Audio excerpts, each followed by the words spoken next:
The following is rated S for spoilers.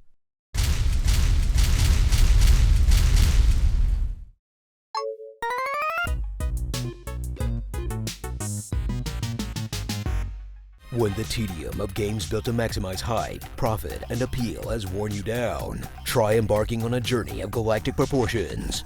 As long as you don't mind that it's batshit insane. Well, even more so than usual. No More Heroes 3. Jump back into the wild and wacky world of Assassins and revisit the series that put Suda 51 on the map, a title whose premise could be boiled down to a junior high joke about jerking off the Wiimote. Then watch as the No More Heroes brand of being extremely weird and unpredictable is cranked up to 11, as it breaks the fourth wall constantly. Limit your gaming to 10 hours per day. Waxes poetic. What is real? What is not? And examines the state of modern video game and pop culture. But the younger gamers don't like waiting for and that 5 minutes probably caused a lot of them to scrap this game. In a game that is more or less the exact same No More Heroes experience, but achieves something that was never thought possible. Somehow making it even nerdier than the originals, and not even trying to hide the fact that it's 10 hours of watching Suda waggling his Wiimote. But to be honest, I paid for way worse. Slide on the tinted shades of Travis Touchdown, as the twice-proven #1 assassin must face a threat of Thanos-sized proportions, as aliens invade Earth and wreak havoc against the citizens of Santa Destroy, forcing Travis to once again take up arms to defend the people of Earth by fighting through a conveniently created galactic superhero ranking system, but realistically end up fighting only like half of them. To reach the last boss and finally talk to your wife about your kids or something. Are the kids doing okay? All sandwiched together by monologues about Takashi Miike in a premise that basically rips off Dragon Ball Z, but also fits perfectly fine into the No More Heroes universe. Because let's be real, anything would at this point.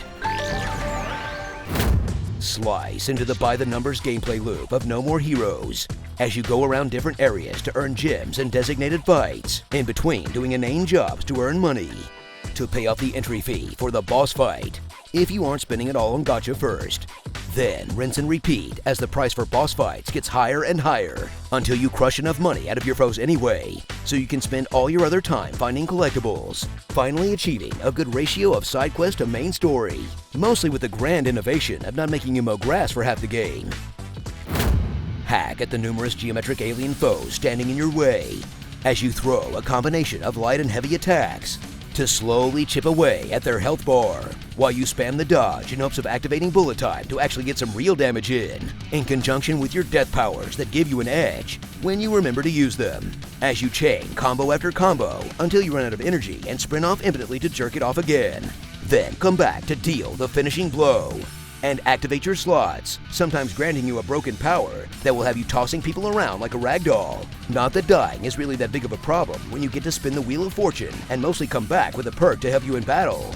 Then take all your brawling experience into the trademark boss fights that will completely throw you for a loop as they do some weird genre-breaking gimmick before you can go back to the usual slicing in a surprisingly competent battle system that actually feels varied and enjoyable to play. You know, I'm just a simple man, but if you let me turn into a giant robot, I'm pretty much set.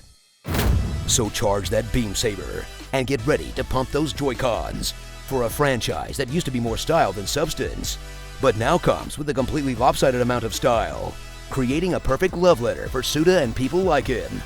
So basically a weird f***ing game for even weirder f***ing nerds.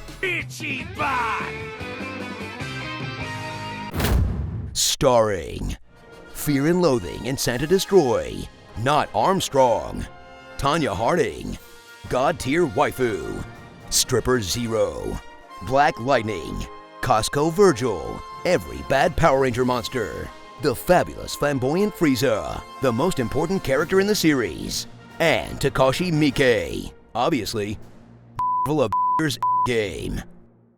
Okay, if they don't put Travis in Smash after all this, I'm certain that Suda will cry. You don't want to see a grown man cry, do you, Sakurai? Tell us what you'd like to hear in my epic voice in the comments below.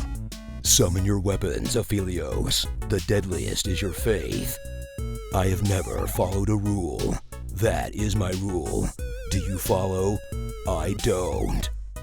You have come this far, and you still understand nothing. All hail the queen of gore grind, Boa.